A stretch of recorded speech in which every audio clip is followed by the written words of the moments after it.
दोस्तों, अगर आप एक सीएससी वीएलई हैं, कॉमन सर्विस सेंटर संचालक हैं, तो आप सभी के लिए बड़ी अपडेट निकल के आ चुकी है। पीएम किसान सम्मान निधि योजना का केवाईसी स्टार्ट हो चुका है, जिसके लिए हर गांव में अब शिविर लगने चालू हो चुके हैं। काफ़ी सारे सीएससी वीएलई के क्वेश्चन थे कि जिन किसानों को आज से 4 से 5 महीना पहले केवाईसी कंप्लीट कर दिया गया था, क्या उनका दोबारा से केवाईसी करना होगा या फिर कौन से किसानों का केवाईसी करना है। काफ़ी सारे जो है वीएलई भाइयों का हमारे वीडियो के कमेंट सेक्शन में कमेंट आ रहा था।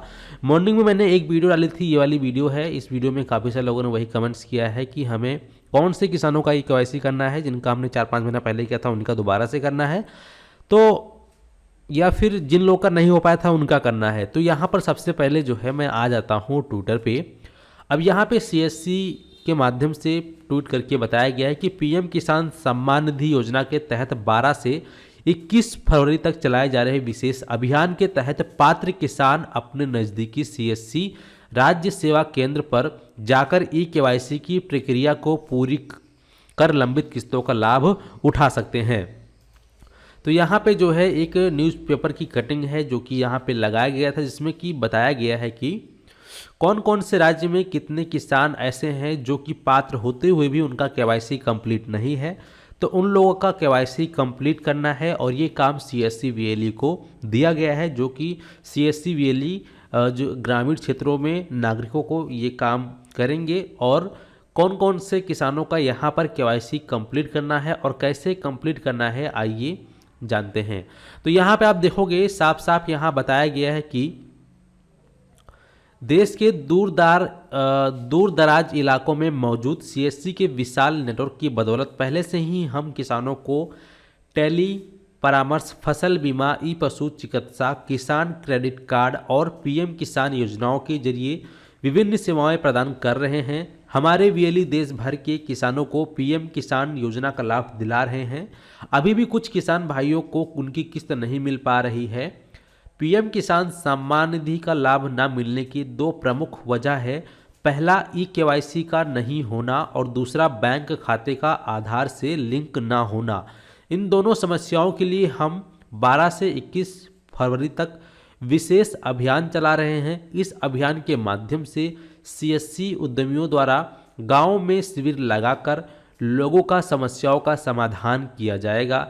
इस शिविर के माध्यम से किसान बंधु किसान से जुड़ी सभी समस्याओं का समाधान पा सकते हैं। इसके अलावा अगर कोई लाभार्थी डट किसान योजना की 15वीं किस्त से वंचित रह गया है तो इस शिविर में समस्याओं के निराकरण के बाद उनको पुरानी किस्त के पैसे भी मिल जाएंगे। यानी कि वह किसान जिनको 15वीं किस्त नहीं मिल पाई थी, ठीक है, तो अगर उन लोगों का आप केवाईसी कंप्लीट कर देते हैं तो उनका जो 15वीं किस्त रुका था वो भी मिल जाएगा, प्लस जो 16वीं किस्त आने वाली है ये भी उनके बैंक खाते में ट्रांसफ़र हो जाएगी। लेकिन अब क्वेश्चन यहाँ पर काफ़ी सारे वीएलई के मन में यह है कि किन लोगों का हमें केवाईसी करना है। वह किसान जिनका हमने आज से 4-5 महीना पहले केवाईसी किया था या जिनका केवाईसी नहीं हो पाया था। तो मैं आपको साफ शब्दों में कह दूं कि जिन किसानों का पहले से केवाईसी हो चुका है 4-5 महीना पहले या 3 महीना पहले अगर आपने कर रखा है तो उन किसानों की केवाईसी करने की आवश्यकता नहीं है। जो किसान केवाईसी नहीं करा पाए थे, किसी कारणवश से केवाईसी नहीं किए थे, तो उन किसानों का आपको केवाईसी करना होगा, क्योंकि वही किसानों को किस्त जो है रुका हुआ है। और कुछ किसान ऐसे हैं जिनका केवाईसी जो है कंप्लीट हो गया लेकिन फिर भी पैसे नहीं आया, तो उनका जो है बैंक अकाउंट में जो डीबीटी होता है, आधार डीबीटी लिंक, वो सक्रिय नहीं होगा, जिस कारण से भी उनको पैसा नहीं मिल पाएगा। तो अगर ऐसे किसान आपके पास में आते हैं और आप शिविर लगा रखे हैं तो फिर आप उनका जो पीएम किसान का बेनिफिशियरी स्टेटस है वो चेक करेंगे, वहाँ पे पता चल जाएगा इनका आधार डीबीटी सीडिंग नहीं है। तो फिर आप उनको वो चीज़ बता सकते हैं जिससे कि वो जाकर अपने नज़दीकी बैंक में अपना बैंक पासबुक और आधार से डीबीटी लिंक करवा लेंगे तो उनका पैसा आना चालू हो जाएगा। सीएससी के माध्यम से किसानों का ई केवाईसी कैसे करना है, इसके लिए आप अपने डिजिटल सेवा पोर्टल में लॉगिन हो जाएंगे। लॉगिन हो जाने के बाद यहाँ पर आपको ऑप्शन मिलता है पीएम किसान, आप इस पर क्लिक करोगे। व्यू प्रोडक्ट पर आप क्लिक करेंगे। जैसे ही आप व्यू प्रोडक्ट पर क्लिक करेंगे तो इस प्रकार से आप सभी के सामने एक पोर्टल ओपन हो जाएगा। यहाँ आपको दिखाई देगा CSC लॉगिन। आपको CSC लॉगिन वाले बटन पे क्लिक कर देना है। जैसे ही आप CSC लॉगिन वाले बटन पे क्लिक करते हैं, आप सभी के सामने इस प्रकार से पेज आ जाता है।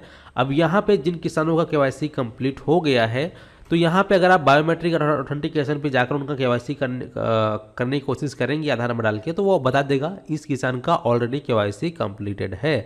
और जिस किसान का KYC कंप्लीट नहीं होगा, तो यहाँ पे उसका आधार नंबर ले लेगा और आगे प्रोसीड हो जाएगा। तो इसका मतलब है उसका KYC कंप्लीट नहीं है, तो उसका आप KYC कंप्लीट कर सकते हैं बायोमेट्रिक के थ्रू। अगर उसका फिंगर नहीं लगता है किसी कारणवश, तो जो है फेस स्कैनर के थ्रू भी उसका आप KYC कंप्लीट कर सकते हैं।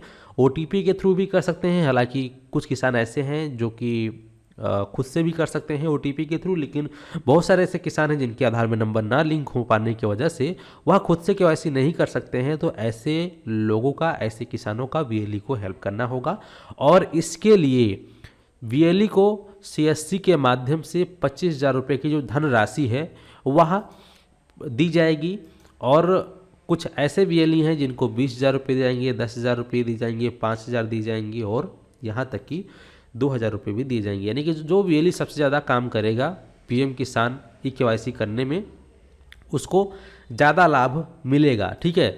और प्लस जो इंसेंटिव यानी जो कमीशन आता है DGPA में आप सभी को CSC वाला, वो कमीशन भी आप सभी को प्रॉपर तरीके से मिलता रहेगा। तो ये जो है अपडेट है आप सभी VLE के लिए। अगर आप एक CSC VLE हैं तो आप लोग जो है ये काम कर सकते हैं। और उम्मीद करते हैं कि आपका जो कन्फ्यूजन था वो ख़त्म हो गया होगा। जिनका ऑलरेडी KYC कंप्लीटेड है उनका आप दोबारा KYC कर ही नहीं पाएंगे। इसे आधार डालेंगे ऑलरेडी बता देगा, इसका मतलब कि उसका KYC कंप्लीट है। जिनका नहीं कंप्लीट है उनका डालोगे तो आगे प्रोसीड हो जाएगा।